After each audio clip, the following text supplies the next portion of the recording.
لولا أن هدانا الله أشهد أن لا إله إلا الله وحده لا شريك له وأشهد أن محمدا عبده ورسوله المبعوث رحمة للعالمين اللهم صل وسلم على سيدنا ومولانا محمد وعلى آله وأصحابه ومن تبعهم بإحسان إلى يوم القيامة أما بعد فقل ربي زدني علما وارزقني فهما يا أرحم الراحمين آمين يا رب العالمين. Alhamdulillah, ibu-ibu yang dirahmati Allah, ibu-ibu ahlul ilmi, kita bisa melanjutkan lagi ta'lim pekanan umat setiap Sabtu sore. Insyaallah kita akan Allah selamatkan dunia akhirat. Para ulama banyak mengutip ungkapan ini, Bu, ya. Ada Hasan Al-Basri, ada kesananya Imam Ibnu Mas'ud. Ada ungkapan yang begitu terkenal, Bu, ya.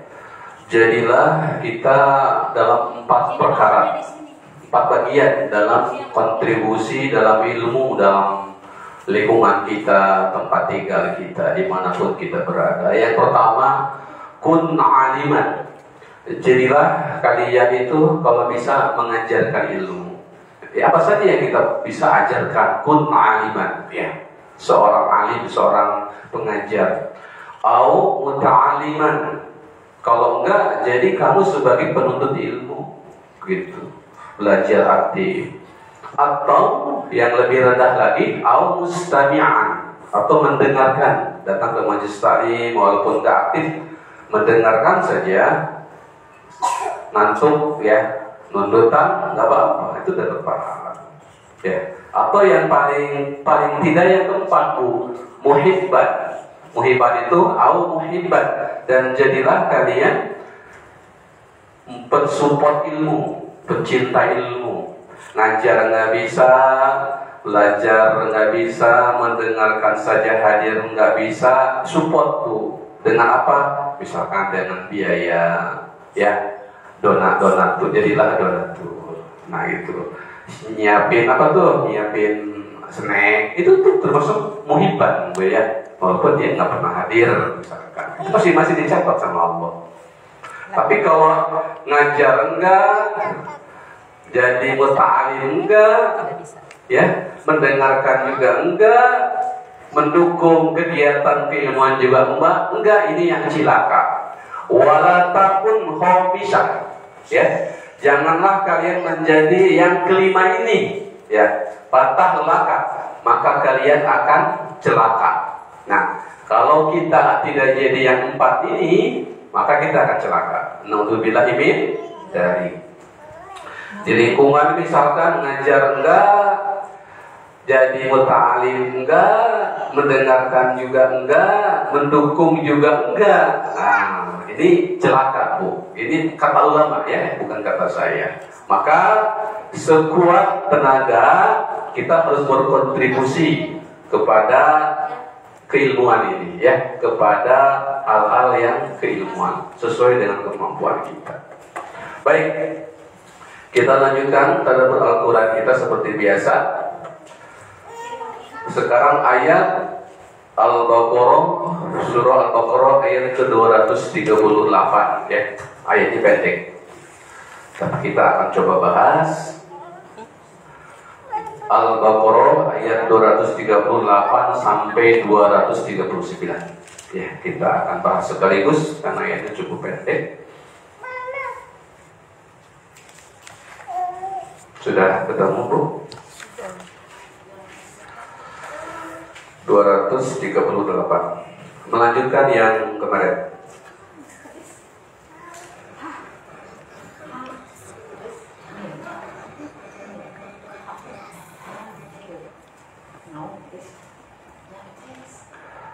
Sudah? kita baca terlebih dahulu bersama-sama. A'udzu billahi minasy syaithanir rajim. Bismillahirrahmanirrahim.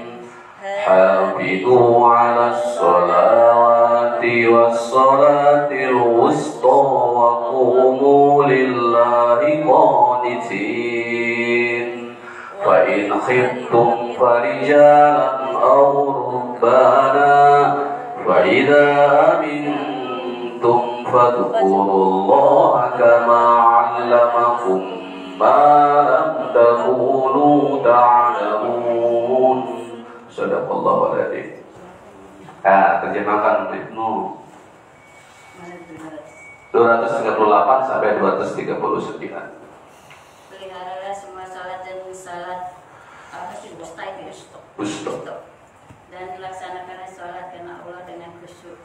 Jika kamu takut ada bahaya, salatlah sambil berjalan kaki atau berkendaraan. Kemudian apabila telah aman, maka ingatlah Allah. Salatlah sebagaimana Dia telah mengajarkan kepadamu apa yang tidak kamu ketahui. Ya, Masya Allah. Terima kasih Pak Ibu. Itu terjemahnya sudah memberikan gambaran kepada kita bahwa ayat ini berbicara tentang sholat. Yang sebelumnya berbicara tentang hukum di keluarga. Ada talak, ada cerai, ada ruju, dan lain sebagainya. Nah, di dalam kitab Sifatul Tafasir, kalau ini yang kita baca kitab Al-Baghawi, Ma'alimut Tanzil. Kalau di dalam kitab Sifatul Tafasir dibahas munasabah. Munasabah itu kaitan ayat yang satu dengan yang lain. Itu ada kaitannya sebetulnya Bu, ada ilmunya. Walaupun kita kadang nggak tahu apa nih, dari keluarga lompat ke sholat. Nah itu munasabahnya di dalam kitab Sifatul Tafasir adalah sholat itu adalah tarbiyah yang paling utama bagi diri manusia. Sholat itu adalah afdalu tarbiyatin nafsi insaniyah. Sholat itu adalah sebaik-baiknya tarbiyah bagi diri seseorang, ya, bagi manusia, bagi dirinya. Itu sebaik-baiknya. Kenapa? Dengan sholat yang khusyuk, kaitannya ya permasalahan rumah tangga akan selesai Bu. Karena banyak masalah itu karena sholatnya tidak beres. Kalau sholatnya pada beres suami istri, insya Allah tidak ada permasalahan, bahkan ada itu kaitannya ya, munasabahnya. Nah, kita akan fokus ke ayat 238 ini. Hafidu 'alas sholawat, jagalah oleh kalian. Hafid dari kata hafadh, habis Quran. Berarti kan sedang menjaga hafalan Al-Quran, Bu ya. Atau peliharalah boleh.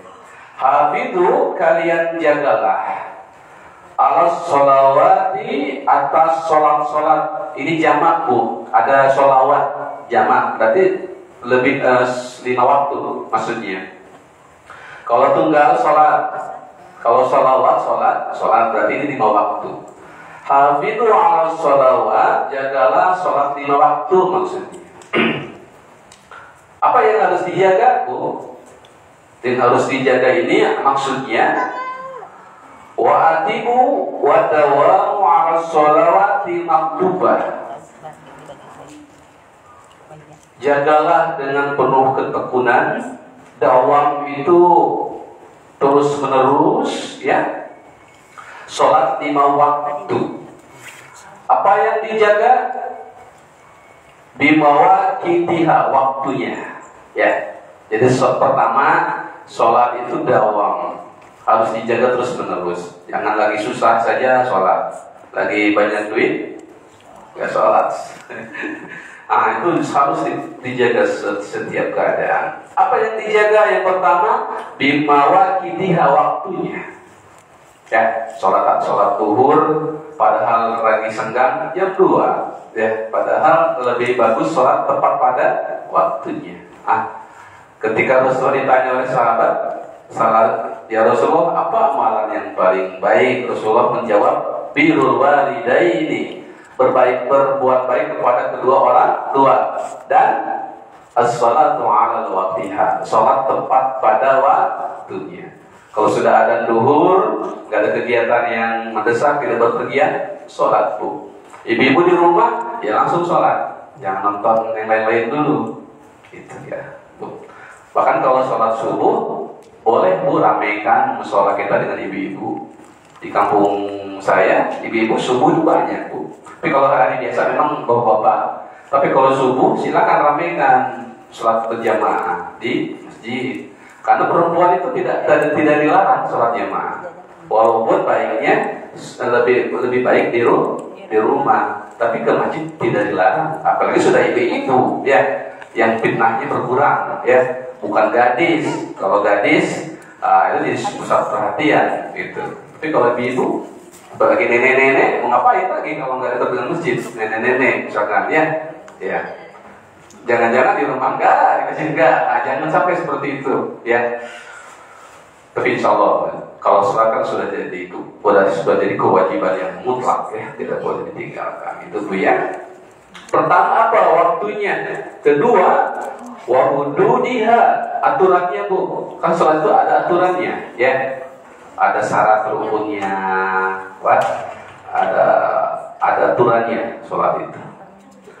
Bahkan sholat yang satu dengan sholat yang lain kan kadang ada aturan.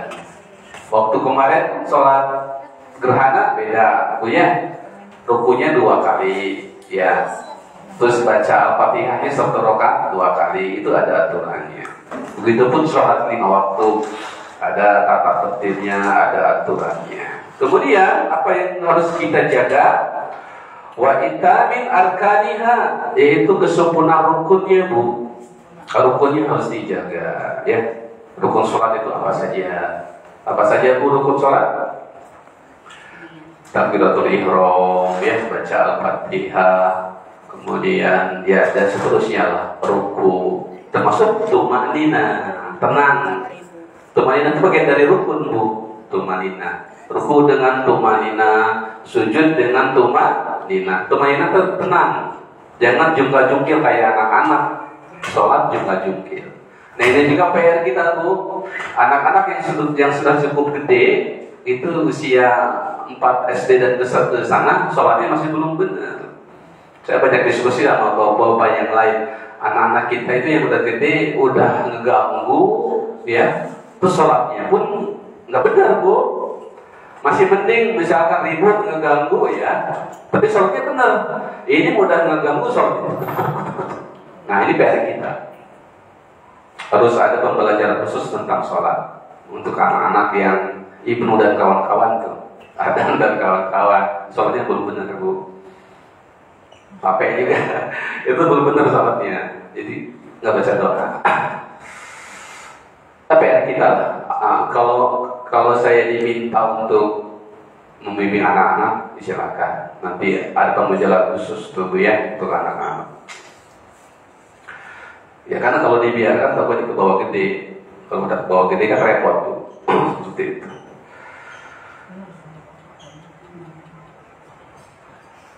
Nah itu Bu ya. Itu maksud hafidu. Jaga. Tidak hanya sekedar sholat, tapi dijaga syarat dan rukunnya, ya. Dijaga aturannya, dijaga waktunya, jangan lalai. Itu hak menjaga sholat. Kemudian kata hafidu juga ini memakai kata hafado, ada alif. Tidak, kan yang biasa hafado impat. Kalau ini hafidu ada alifnya. Ini dalam ilmu nahwu, ini baina isnaini, percakapan antara dua orang, dua sesuatu. Nah, para ulama menjelaskan ini adalah kenapa perintah sholat memakai kata hafidu, tidak ihbadu. Karena ini adalah hubungan antara abdi dengan mirrabbihi, seorang hamba dengan Tuhannya. Itu. Apa timbal baliknya kalau kita menjaga sholat, maka Allah akan jaga kita. Itu Bu. Kalau kita menjaga sholat yang tadi waktunya tidak lalai, maka Allah pun akan menjaga kita. Gitu. Itu maknanya. Seperti apa penjagaan Allah? Ihfad hadhis sholat, jagalah sholat ini, ya padukallahu, maka Allah akan menjaga kamu. Menjaga dari apa, Bu? Minimal ada 3 yang Allah jaga kalau kita menjaga sholat, yaitu tahfadhu minal ma'asi, akan menjaga kita dari berbuat maksiat. Innas sholata tanha anil fahsya'i wal munkar. Itu sholat dalam surat Al-Ankabut ayat 25. Kalau kita benar-benar menjaga sholat, maka kita akan dijaga dari berbuat maksiat, yaitu fahsya dan munkar. Kalau fahsya perbuatan keji, ya bicaranya tidak kotor, tidak jauh dari hal-hal perzinahan dan lain-lain, Bu ya. Kemudian munkar itu sesuatu yang diingkari oleh hati. Hati kita itu tahu itu salah, tapi dilakukan. Nah, itu kita akan dibentengi. Korupsi itu yang koruptor tahu dia salah, Bu, ya, itu tapi dilakukan, tetap perbuatan munkar itu. Jadi ingkar itu perbuatan yang ditolak dengan hati. Di antaranya mencuri, kan hati kita menolak sebetulnya, tapi karena nggak dibentengi dengan keimanan, tergoda, ya terjadilah koruptor, Bu ya. Kalau fahsya lebih ke nafsu di dalam diri, itu fahsya, ya. Sekarang rapi itu, Bu ya. Apa-apa, ini kan bukan aib, tapi untuk jangan Islam itu jadi kotor gara-gara oknum kiai, ya. Ada sekarang berita kiai yang sokoh dipanggil kemana-mana ternyata melakukan fahsya di tengah keluarganya. Ya, ibu sudah tahu belum berita yang sekarang? Nah, itu kan sholatnya tidak menjaga sholat sebetulnya. Kalau benar-benar dijaga sholat, ya tidak akan buat seperti itu. Ceramah ya hanya ceramah saja, Bu, ya. Ceramah hanya ceramah saja. Ceramah mah gampang, Bu. Yang susah itu mengamalkannya, ya. Bagi saya khutbah, ya, khutbah jamaah ratusan pun saya pernah, khutbah khotib apa saja saya pernah ceramah. Anak-anak, ibu-ibu, bapak, mudah, Bu. Yang susah itu mengamalkannya. Semoga kita jaga, ya. Semoga Allah jaga dari hal-hal seperti itu. Dijaga diri. Itu bisa tergelincir, Bu. Karena sholatnya tidak benar-benar. Kalau sholatnya benar, tidak, ya. Karena Allah sudah jadi. Innas sholata tanha anil fahsya'i wal munkar. Jika kamu menjaga sholat yang benar, Allah menjamin tidak akan didekatkan dengan perbuatan keji dan munkar seperti ini, ya. Walaupun ada godaan, kita akan ingat, wah, kita itu jangan kita jauhi seperti itu, ya. Ya, itu kalau kita menjaga sholat. Apa lagi yang Allah kita jaga? Tahbaduhu minal bala. Allah akan menjaga dari cobaan berat, ya, atau dari kecelakaan. Kalau kita menjaga sholat, ternyata innallaha wasta'inu bis-sabri innallaha ma'as sabirin. Allah itu akan menjaga kita, akan menolong kita ketika kita sabar dan menjaga sholat. Jadi sekali lagi bukan hanya sekedar sholat, ya. Karena banyak yang sholat mabuk tetap, ya, judi tetap, berarti sholatnya belum dijaga itu. Bacaannya belum, nggak dihayati, rukun-rukunnya nggak dipenuhi, ya, juga, ya. Itu. Jadi sholatnya hanya fisik, hatinya enggak, seperti itu. Jadi akan kita bahas sholat apa yang dimaksud itu, Bu ya. Kemudian yang kedua adalah penjagaan Allah dari sholat itu adalah tahfaduhu tasfa'ulahu. Sholat akan menjadi syafaat, akan menjadi penolong kita di akhirat, Bu ya. Ketika kita menjaga sholat, maka kita akan dijaga kelak di akhirat, menjadi syafaat kepada yang musolli itu, yang melaksanakan sholat, ya. Gitu. Jadi mumpung sekarang masih di dunia, jagalah sholat. Kalau sholat 5 waktu sudah bagus, jaga sholat sunnah. Yang utama setelah 5 waktu kan tahajud dan rawatib, Bu ya. Nanti aja Pak Yuni mau di surga sekalian, enggak, di surga enggak ada sholat, Bu ya. Di surga enggak ada nggak ada tahajud, nggak ada sholat, nggak ada perintah, nggak ada larangan di surga itu. Yang ada kenikmatan. Bahkan yang dilarang di surga ada. Amal di surga dilarang, di surga ada. Jadi jangan terlalu soleh. Nanti aja di surga juga saya mau tahajud juga. Di surga nggak ada sholat. Maka di dunia ini kita waktunya harus jaga sholat. Agar balasan sholat itu berupa kenikmatan kelak di surga. Seperti itu ya. Nah itu ketika hafidu ala sholawati, jagalah oleh kalian sholat 5 waktu. Apa makna jagalah? Yang tadi, jaga waktunya, jaga kedawamannya, ya jaga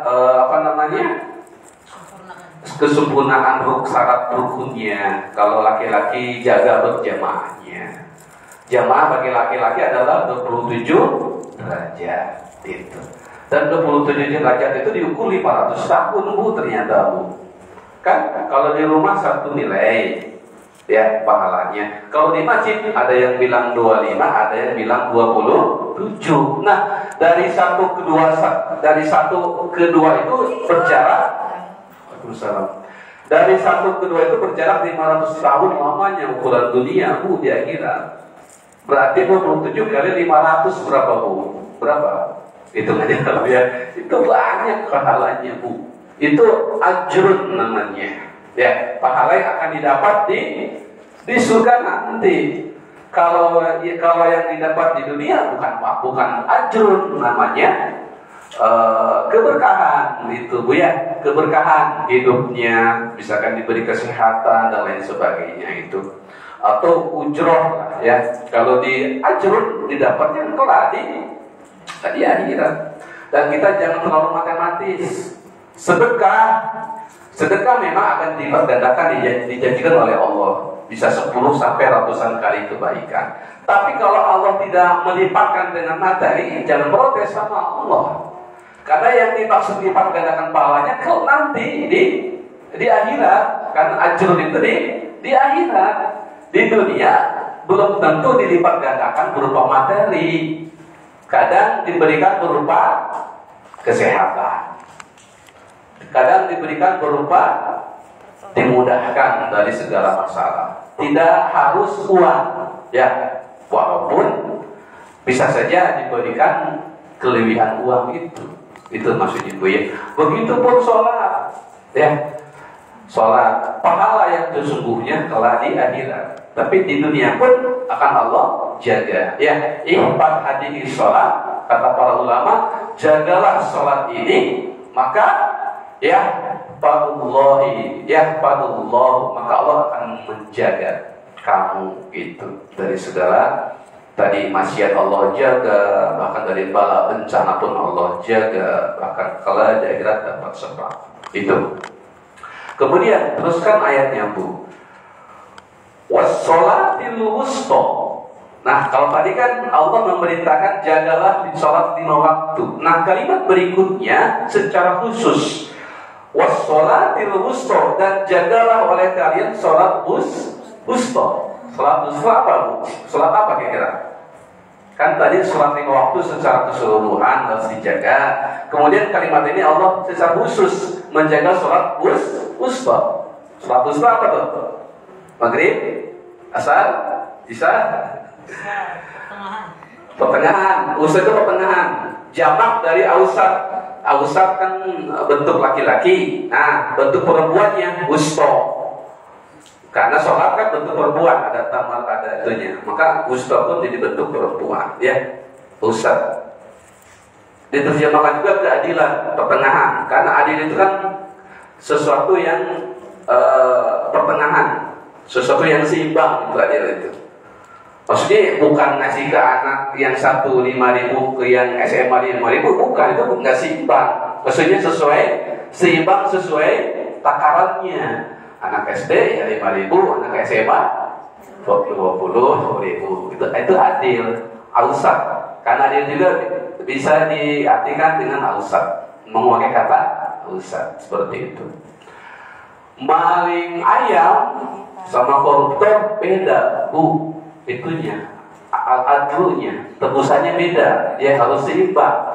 Jangan yang paling motor babak belur, ya koruptor, ada pakai rompi ya, nah, itu nggak seimbang Bu, nggak adil itu, nggak adil. Apalagi yang kelaparan, Bu ya, maling ayam karena kelaparan, janganlah dibikin babak belur. Apalagi dia sudah nggak berdaya, itu nggak adil kita. cukup diselesaikan dengan baik-baik seperti itu Bu ya. Nah itu sholat wusta, ada beberapa pendapat ulama Bu ya, ada perbedaan. Ulama yang satu faqala qaumun, sebagian kaum yang satu adalah ia sholatul fajri, sholat subuh. Itu yang dimaksud sholat wusta, sholat pertengahan itu adalah sholat subuh oleh sebagian ulama.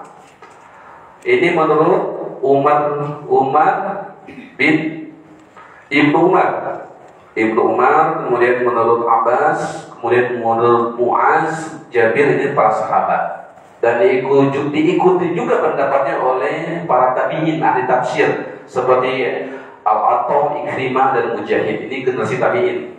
Ya, ahli tafsir diikuti juga pendapat yang tadi, yang para sahabat yang tadi. Ya, juga wa ilaihi mala Malikun wasyafi'i. Juga pendapat ini, kecenderungan ini diambil oleh mazhab Maliki dan Syafi'i yang sholat subuh ini. Ya, di anallaha ta'ala qol. Nah ini, wa qumu lillahi qanitin, dan berdirilah karena Allah dengan penuh kehusuan. Maksudnya berdiri wa qunutu tawil qiyam.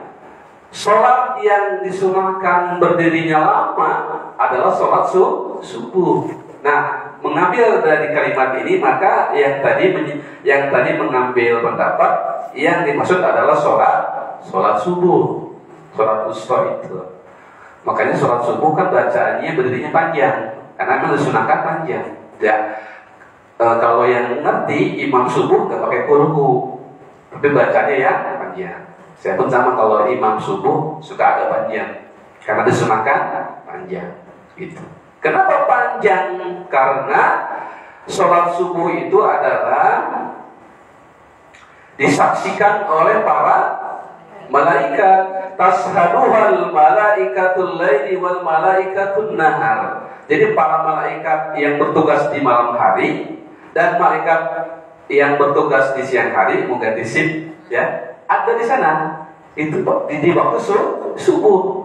Bergantian tugas antara malaikat malam dan malaikat siang itu di waktu subuh. Maka ketika kita berdirinya panjang, memakai bacaan Al-Quran yang panjang, otomatis dapat keutamaan yang banyak daripada sholat yang pendek. Kan makin lama makin bagus itu maksudnya. Maka disunahkan panjang kalau sholat subuh. Kalau maghrib sunahnya pendek. Jangan dibalik, maghrib yang panjang ya, karena maghrib itu pendek. Bacanya harus saya juga maghrib kalau imam pendek ya. Tapi kalau subuh diusahakan panjang. Seperti itu. Kecuali di suatu tempat imamnya hafalannya cuma trikul, ya nggak masalah ya. Kuluhu terus anas, ya nggak masalah.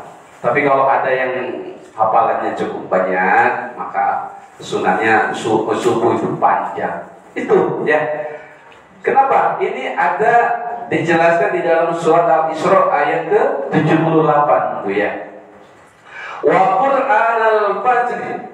Ya, wa Qur'anal fajri diterjemahkan sholat subuh, tapi memakai kata Qur'an. Ya, coba Bu simak. Wa Qur'anal fajri, dan sholat subuh. Qur'an kan Qur'an, fajri fajar subuh. Tapi sholat memakai kata Qur'an. Yaitu tadi. Kenapa sholat subuh disebut Qur'an? Karena sholat subuh disunahkan untuk panjang membaca Al-Quran, gitu ya. Disunahkan membaca ayat-ayat yang panjang. Karena apa? Karena itu tadi, karena ada disaksikan oleh malaikat malam dan malaikat siang. Untuk kalau bahasa kita ganti simpel ya. Kan kita untung Bu, dicatat oleh kedua petugas malaikat, baik yang shift malam maupun tugas siang, gitu kan. Wah, itu banyak catatan kebaikannya, gitu Bu, ya, gitu. Jadi double catatannya, kebaikannya, itu maksudnya. Kalau sebaliknya tidur kok, catatannya berarti keburukannya berlipat juga, gitu. Seperti itu Bu ya. Makanya surat subuh disebut di Al-Quran Qur'anul Fajr. Inna Qur'anul Fajri, sesungguhnya sholat subuh ini apa? Jangan terjemahkan Quran. Quran di sini adalah sholat ya. Inna Qur'anul Fajri, karena sholat subuh itu karena mashuda, dia disaksikan oleh para malaikat. Yang tadi malaikat yang bertugas di malam hari dan siang hari. Makanya kalau ibu mau sholat berjamaah subuh, silakan Bu. Sholat berjamaah subuh, karena di rumah paling Qul Al-Falaq. Nah makanya ibu-ibu di kampung saya sama kampung istri, ibu-ibu pada sholat subuh di masjid. Mungkin itu paham hadis penjelasan ini, mengambil fadilah utamanya. Karena boleh Bu, ibu di masjid tidak dilarang. Walaupun lebih baik di rumah, tapi di masjid pun tidak dilarang, apalagi udah ibu-ibu, gitu kan. Fitnahnya berkurang. Dulu itu sempat dilarang karena dulu masjid terbuka di sana, di Arab, di Madinah ya. Dan banyak itu Bu, banyak gangguan dari orang-orang sana yang belum masuk Islam dulu. Jadi diganggu tuh kaum wanita itu. Gelap kan, belum ada lampu itu, makanya sempat dilarang itu. Tapi setelah itu tidak dilarang, gitu Bu ya. Jadi kalau mau meramaikan masjid masing-masing itu silakan. Nah Bu ya. Karena kalau di musola biasanya agak lama, agak panjang dibanding di rumah. Masih sholat apa Bu kalau subuh? Di rumah. Ikrar. Soal itu agak panjang kalau ikrar. Alhamdulillah kalau Al-Falaq ya, Al-Alaq agak panjang. Tapi kalau trikul ya itunya sayang ya, keutamaan malaikat sedang menyaksikannya terlewatkan seperti itu ya. Nah, wah ini kuat terus ini kan setiap huruf Al-Quran itu 10 kali lipat tuh ya. Bismillah aja ada 19 kali 10 berapa? 190. Kalau imamnya baca satu halaman, kita yang mendengar pun kebagian. Ya, berapa? Bismillah 19 huruf, satu halaman ratusan huruf dikali 10.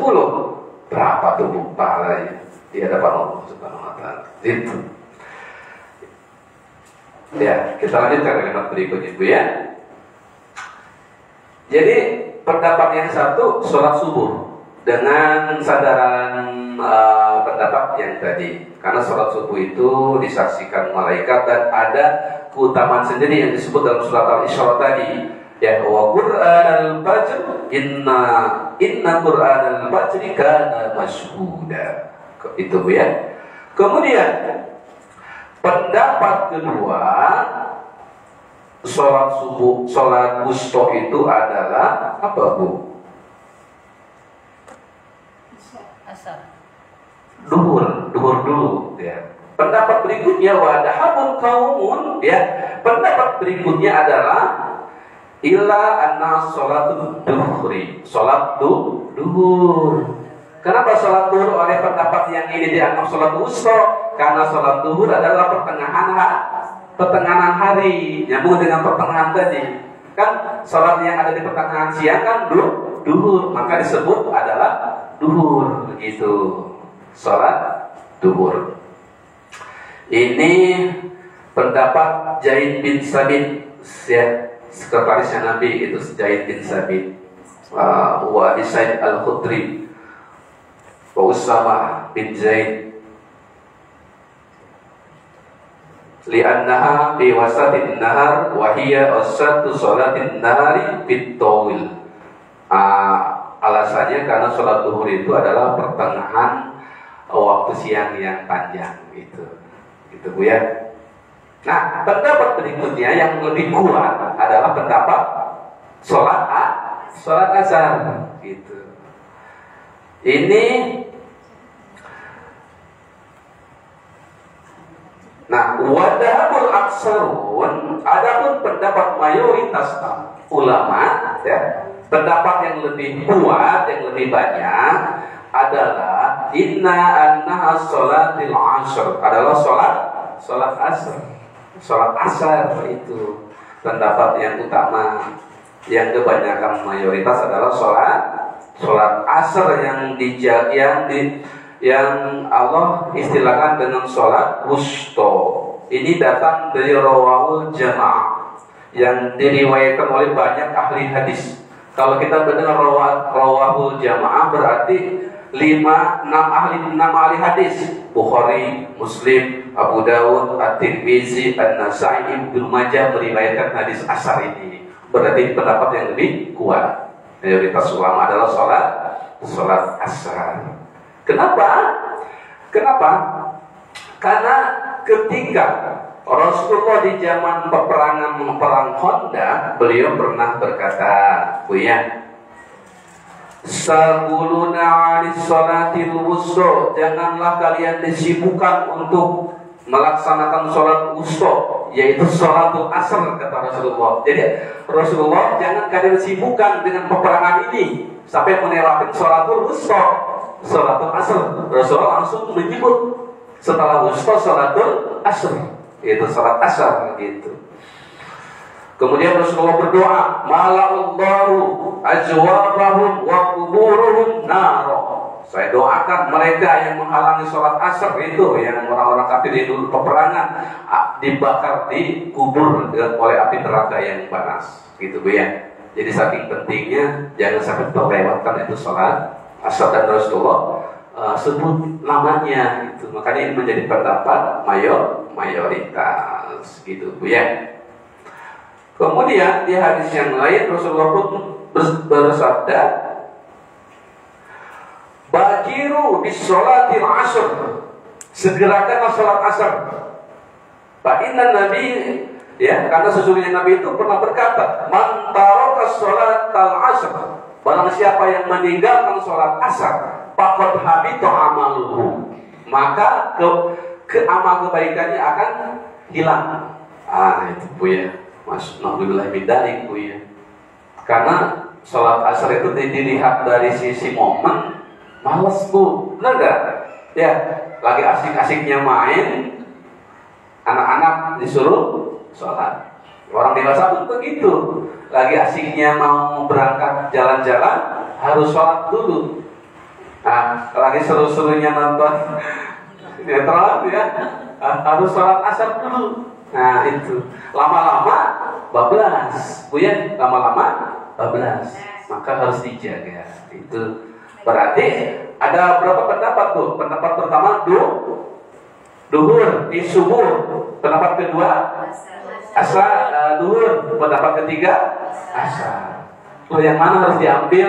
Nah, semuanya benar. Itu kan pendapat ulama. Nah, hikmahnya apa? Nah, hikmahnya di sini dijelaskan oleh Imam Al-Baghawi.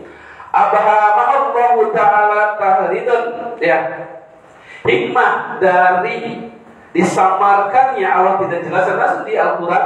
Bisa saja kan Allah menjelaskan itu sholat asar, sholat duhur. Apa hikmahnya Bu? Abahamahullahu ta'ala tahridun, Allah menyamarkan sesuatu yang utama itu adalah tahridun, sebagai dorongan, sebagai motivasi agar semua sholat kita jaga gitu ya.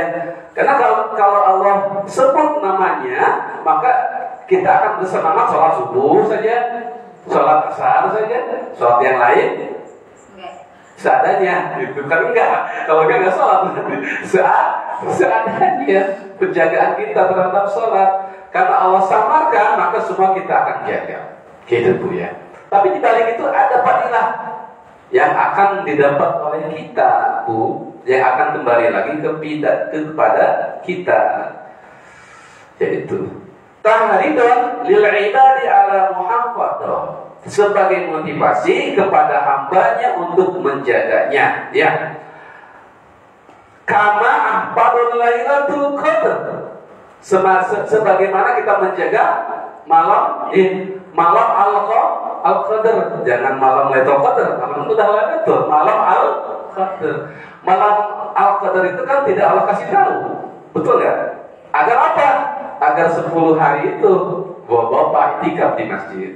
Kalau Allah kasih tahu langsung nih tanggal 27 doang yang ramai itikafnya. Selain itu, apaan? Izin, ya, apaan? Ketika apanya izin, dah gitu kan, seperti itu. Itu Allah rahasiakan agar kita menjaga itu semua peluang-peluang berharap. Juga sama seperti Allah merahasiakan, ya, wasa'atu ijabatid da'wah fi yaumil jumu'ah. Kan siapa yang berdoa di hari Jumat itu mustajabah, tapi Allah rahasiakan. Jam berapanya Allah rahasiakan, Bu, ya. Yang penting di hari Jumat kita harus berbanyak baca sholawat dan doa, karena di sana akan doa-doanya diijabah. Tapi Allah tidak jelaskan kapan jamnya, gitu kan, ya. Agar di hari Jumat itu orang-orang memperbanyak sholawat dan doa. Itu maksudnya rahasianya, Bu. Dijelaskan oleh Imam Al-Baghawi seperti itu. Masuk logika nggak, Bu? Iya. Nah, gitu. Jadi begitupun Allah merahasiakan kematian kita. Bayangkan kalau Allah sudah tahu kematian kita gimana, Bu?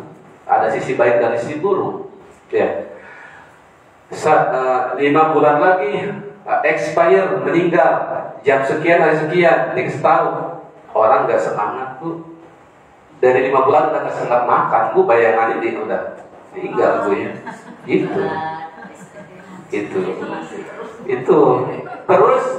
Terus nanti orang akan fokus, kan masih lama meninggalnya 5 tahun lagi, bisa kita tahu nih, atau 1 tahun lagi, nanti aja lah menjelang 3 hari lagi ibadahnya kencengin. Itu kayak Allah rahasiakan agar sepanjang umur kita, sepanjang waktu kita istiqomah, sehingga kita dipanggil oleh Allah, ya, dengan ajal. Ajal itu kan waktu expire, ya. Ajal itu expire. Waktu yang ila ajali musamma, itu waktu masing-masing. Kita punya jatah waktu masing-masing.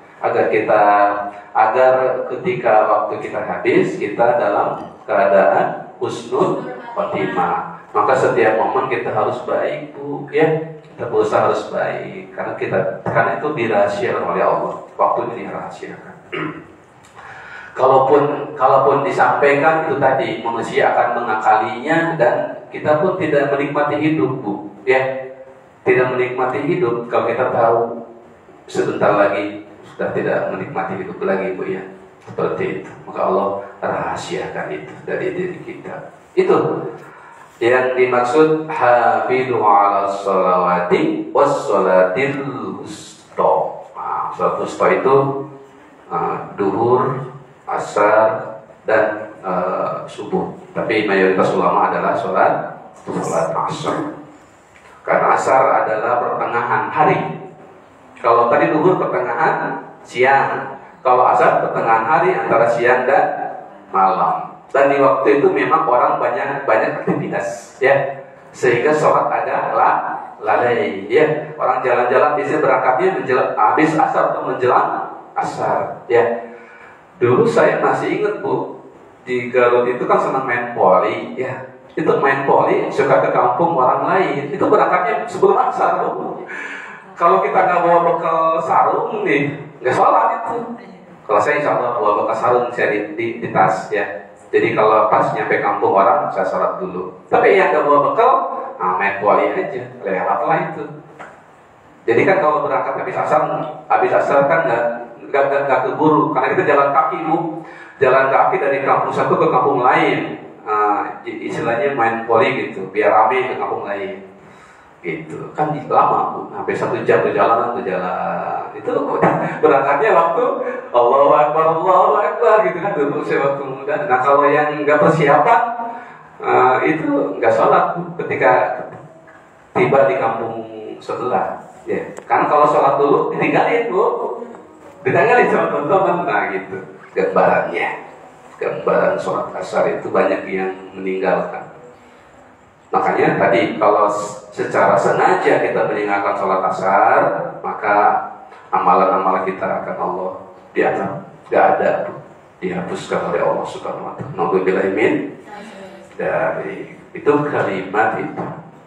Kemudian waqumu lillahi qanitin. Nah, dan berilah kamu ya hanya untuk Allah dengan rasa ketundukan. Apa maksudnya ini? Waqumu lillahi qanitin. Ya. Waqumu lillahi qanitin. Maksudnya adalah qanut di sini bukan qanut sholat subuh, bukan, tapi ketaatan kepada Allah ketika kita sedang sholat. Ya. Taat ketaatan totalitas kepada Allah ketika kita sedang sholat. Ketaatan di sini adalah ya likuli ahli din, menurut para ahli ilmu, sholatun yakumuna biha asin faqamu antum lillahi bi sholatikum mutiina. Ketaatan penuh dalam berdiri ketika sedang sholat ya di hadapan Allah, bukan sekedar soal fisik, tetapi hati pun harus tunduk gitu tuh ya. Jangan hanya fisik kita Allah, hati kemana-mana. Jadi itu resapi. Maka sholat itu yang akan mencegah kepada perbuatan keji dan munkar. Salah satunya pahami bacaan sholat imam tuh ya. Kalau imam bacanya panjang, kita nggak hafal, tapi kalau kita paham artinya bisa menikmati. Makanya belajar rada itu penting, ya, gitu. Saya kalau sholat di belakang imam yang bacanya panjang, walaupun saya sendiri belum hafal, itu menikmati, karena insya Allah apa yang dibaca imam ngerti, apalagi hafal. Nggak hafal pun kalau paham, oh ini berbicara tentang ini, kita akan mengikuti. Tapi bayangkan kalau bacaan imamnya dua halaman misalkan ya, satu lembar, kita nggak hafal nggak, paham nggak itu yang dibaca, akhirnya lama banget ya. Hati kita nggak tunduk bu, gitu. Makanya sholat juga jangan panjang-panjang bu ya. Mentang-mentang hafalnya panjang, satu juz, 2 juz, 3 juz, ya baca sholatnya setengah juz dalam satu rakaat, jangan juga bu ya. Rasulullah pun melarang sholat yang panjang-panjang, ya sesuai dengan jamaahnya saja seperti itu bu ya. Jadi kunut di sini adalah tundukan fisik maupun hati saat kita sedang sholat bu ya. Itu bukan kunut sholat subuh ini yang dimaksud ya. Kalau kunut sholat subuh itu ikhtilaf. Kunut artinya tunduk atau berdoa, itu ketundukan dalam berdoa. Makanya sholat subuh suka ada yang kunut karena kan penuh dengan doa, dan itu ikhtilaf ya.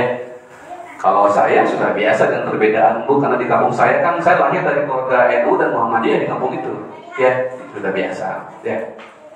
Di sini subuh saya nggak kunut, baik makmum maupun jadi imam. Tapi ketika saya ngisi taklim sebulan sekali di Apakua di Blok D, saya kunut, nggak masalah, ya boleh dua-duanya.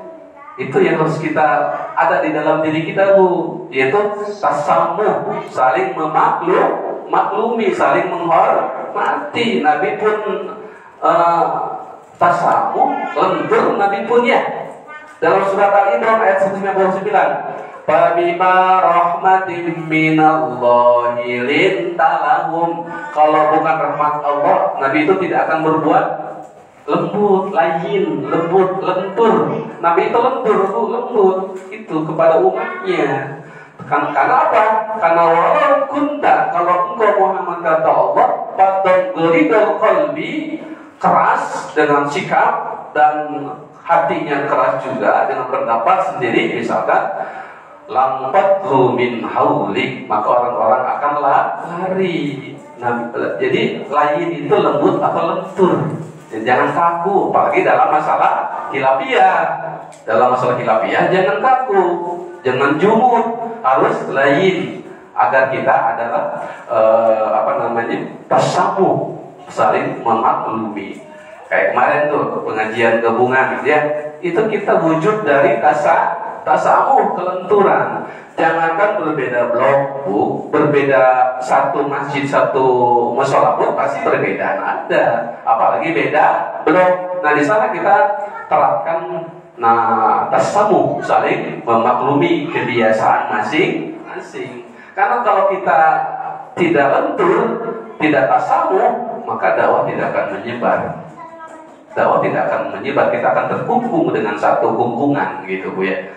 Makanya saya dulu belajar banyak, Bu ya, ada di organisasi A, organisasi B, saya belajar banyak. Jadi semuanya sama sebetulnya ya. Kecuali masalah akidah ya. Kalau masalah akidah kita harus keras. Selama akidahnya sama, nabinya sama, perbedaan itu pasti ada ya, Bu ya. Jangankan dengan beda kelompok, beda ini, satu kelompok saja pasti perbedaan ada. Seperti itu, Ibu ya. Itu. Dan sholat mengajarkan itu. Nah, maksudnya kunut di sini bukan kunut yang sholat subuh itu yang memang dipakai. Tapi ini masalah kunut di sini adalah ketentukan. Sama halnya Allah ketika berbicara qanitatun di dalam surat An-Nisa. Ciri wanita soleh itu adalah qanitatun, tunduk kepada suaminya. Itu ciri wanita soleh. Selama perintah suaminya tidak bertentangan dengan perintah Allah, maka wajib istri tunduk. Itu adalah disebut qanitah. Wanita yang qanitah. Tapi kalau suaminya nyuruh maksiat, ya kita jangan tunduk ya. Selagi suami nyuruh sholat, nyuruh baik, kita jangan melarang ya. Bahkan minta dibikinin teh, kopi kan itu kebaikan, Bu, bukan kemaksiatan. Nyuruh bikin teh kopi kemaksiatan apa? Bukan, Bu? Hah? Bukan. Jadi kalau suami nyuruh minta tolong bikin kopi teh harus mau ya. Aduh, bisa aja ya. Itu ya. Wa kunu lillahi qanitin. Satu ayat lagi kita terangkan secara cepat ya.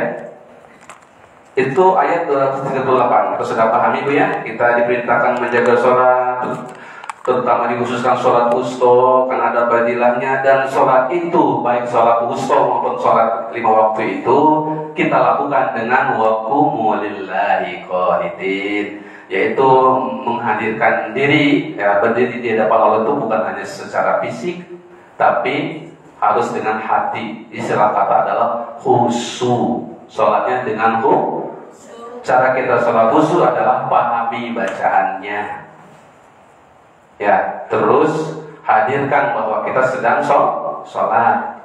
Yakin sadar kita sedang sholat. Karena ada yang nggak sadar kita sedang sholat sehingga lupa rakaat. Berarti kita nggak sadar itu. Ini 3 rakaat atau 4 ya? Itu berarti kita sedang nggak sadar dengan sholat, pikiran apalah gitu ya.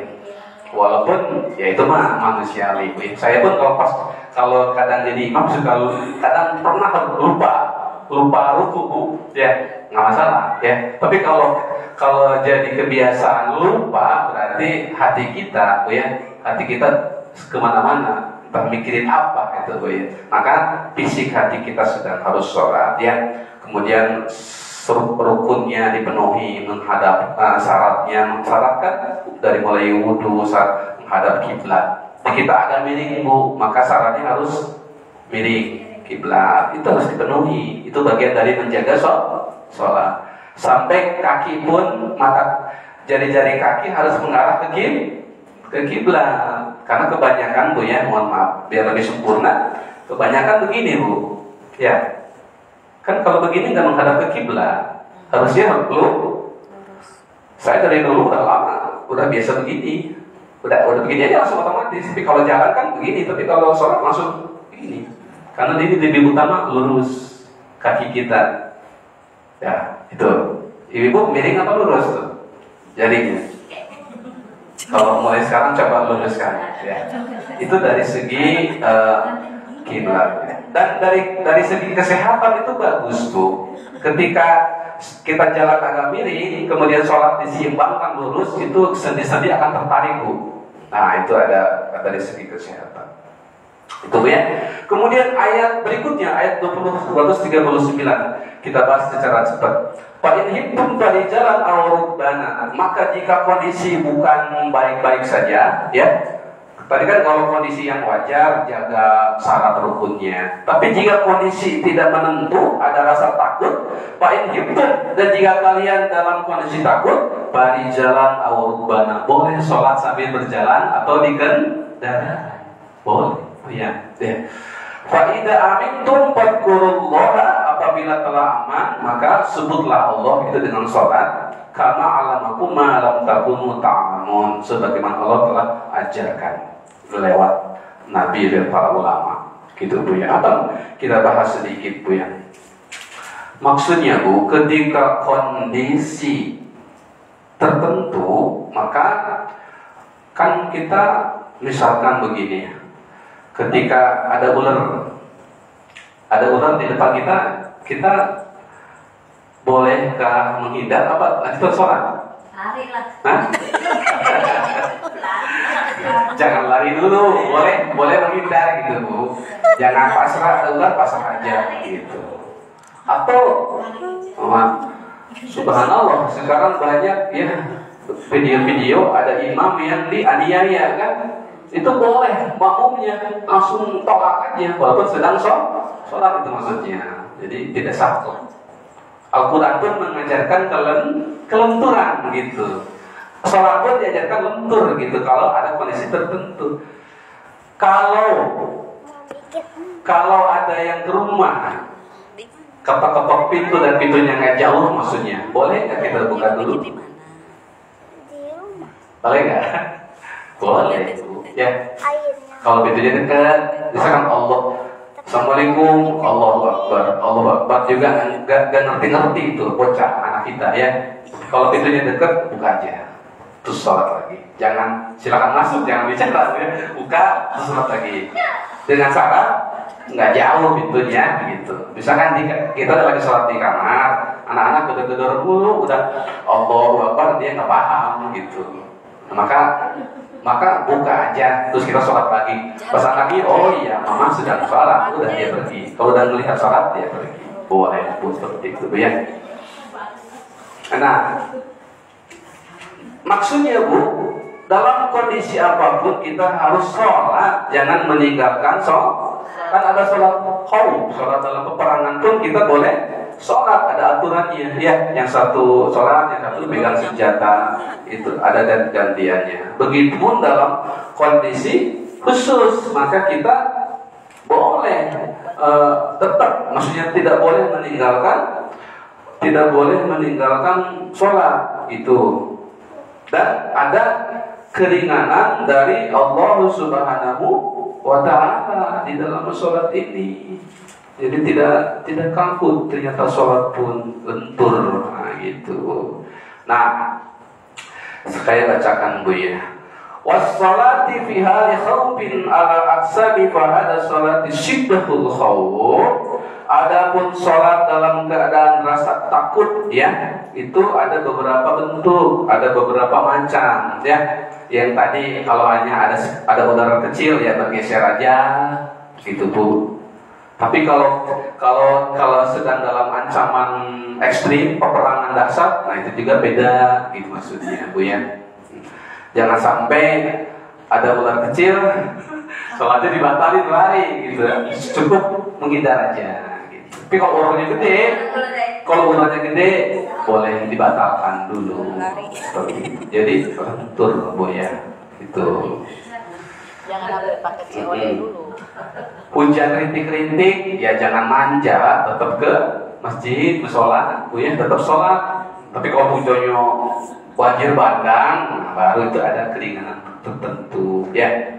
Kalau cuma ke SKC, nggak usah dijamak di kosor ya, banyak masjid kok, mampir aja. Tapi kalau perjalanan jauh, ada jamak, ada kok 4 jadi 2 ya, bisa dikumpulkan, bahkan yang 4 bisa jadi 2 2 jamak qasar seperti itu. Itu maksudnya aksamu ada sholat dalam kondisi tidak normal itu ada beberapa pembagian, yaitu pada sholat syiddatul khauf, apabila kondisi sangat genting, nah itu sangat genting nih ibu ya, ada peperangan misalkan, atau kita di bawah bahaya ya, dia bawa ancaman golok ya, tapi kita takut kematian tiba, kita terbunuh, apa yang kita lakukan?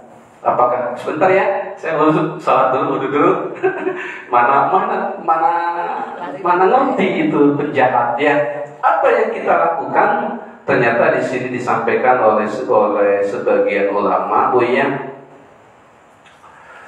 Nah, ini dikatakan oleh Said bin Khudri, Said bin Jabir. Idza kunta fi qital, apabila kalian dalam peperangan, wadroban nasu, dan manusia saling menyerang ba'duhum ba'dan, antara yang satu dengan yang lain. Peperangan kalau tidak membunuh, apakah kita izin salat dulu? Izin salat dulu lagi perang? Enggak, gitu. Maka dalam kondisi itu kita tetap sholat, walaupun mengatakan katakan saja, berdoa saja, subhanallah walhamdulillah wala ilaha illallah wallahu akbar ya, wadhkurullaha, dan itu niatkan kita untuk sholat mengingat Allah. Batilkan sholat tidak, dan itulah sudah dimasuk ke dalam sholat kamu. Jadi dalam kondisi genting seperti itu, waktunya ada subhanallah walhamdulillah wala ilaha illallah wallahu akbar untuk pengganti sholat yang normal. Itu sudah dicatat amalan sholat. Masya Allah. Itu kalau dalam kondisi genting ini, jangan dibalik, kan ada aliran menyimpang ya. Sholat itu cukup eling aja. Lagi di sawah, cukup eling aja sama Allah. Allahu akbar, alhamdulillah, selesai. Itu ada aliran seperti itu. Sampai sekarang tidak ada. Jadi cukup eling saja, nggak perlu sholat. Kayak kita biasa yang normal. Itu salah penempatan. Ya. Maksudnya dalam keadaan gawat darurat, ya. Dalam keadaan genting di peperangan, ya. Itu lagi berkecamuk perang ekstrim. Atau kita dalam bahaya, ya. Berarti sudah waktu sholat nih, takut celaka atau mati, kita waktu sholat itu zikir aja subhanallah walhamdulillah wala ilaha illallah wallahu akbar, ya Allah saya sholat, itu sudah dianggap sholat. Saking sholat nggak boleh ditinggalkan. Jadi nggak ada sholat qada, Bu ya. Apalagi dibayar dengan fidyah yang kita sudah bahas di sebelumnya, walaupun ada pendapat, tapi itu pendapat kecil, Bu ya. Qada yang dimaksud pengganti waktu saja. Kalau kita kelupaan, ketiduran, bangun subuh jam 8 sholat saja, itu disebut qada, pengganti waktu karena kita kelupaan, Bu. Ya, itu sholat saja. Tapi kalau hari ini lagi malas sholat, besok aja dikodok, zuhur jadi 2 kali, nggak ada, nggak boleh, Bu ya. Nah, gitu. Itu sudah menjadi ya dosa saja, sudah terlewat seperti itu. Itu, Bu ya. Ayat 239. Jadi titik beratnya, dalam kondisi apapun sholat harus terpelihara. Bahkan dalam kondisi ekstrim genting sekalipun, para ulama menyampaikan ya, cukup subhanallah walhamdulillah wala ilaha illallah wallahu akbar, batilkas salatuka, itu sudah termasuk salat kalian. Fa idza amintum fadhkurullah, dan apabila telah aman nih dari genting itu ya, dari kejadian ekstrim, maka fadhkurullah, ingatlah Allah. Mesti salat seperti biasa lagi, ada wudunya ya, ada qomatnya, ada serukunnya, tumaninahnya, tertibnya gitu. Jangan tadi dalam kondisi apa-apa cuma niat saja, ya. Ada tuh seperti itu, ada seperti itu di Garut juga masih ada. Ada yang sholat hanya niat saja. Itu tidak perlu sholat kayak kita, masih ada seperti itu pemahaman yang menyimpang, dola wa adola, sesat dan menyesatkan itu. Makanya butuh ilmu ya. Ternyata sholat itu lentur sekali, cuma jangan lenturkan. Saya sih kalau sholat kalau tiba perjalanan dekat saya jarang jamak aku ya, kan mampir ke masjid banyak. Tapi kalau agak jauh maka jamak seperti itu. Jadi syariat itu lentur, tapi jangan lenturkan. Contoh dalam hal yang lain, sunnah Nabi kan makanya 2 jari, Bu. Ya, jadi zaman Nabi. Tapi kan itu lentur, lain bagi orang Eropa. Eropa kan makanya stick, harus pakai sen. Susah makan stick pakai 2 jari. Di kita pun makan bakso pakai sendok kan, nggak bisa pakai ini. Bukan berarti kita tidak mengikuti sunnah. Itulah kelenturan dari syariat, gitu. Itu Bu ya. Jadi jangan dimaknai leksikal terjemahnya. Nabi makan dengan 2 jari, maka yang nggak makan dengan 2 jari nggak mengikuti sunnah, nggak begitu ya, nggak begitu. Gitu. Nah, itu sunnah-sunnah tertentu ya. Baik, ada pertanyaan Bu sebelum kita tutup?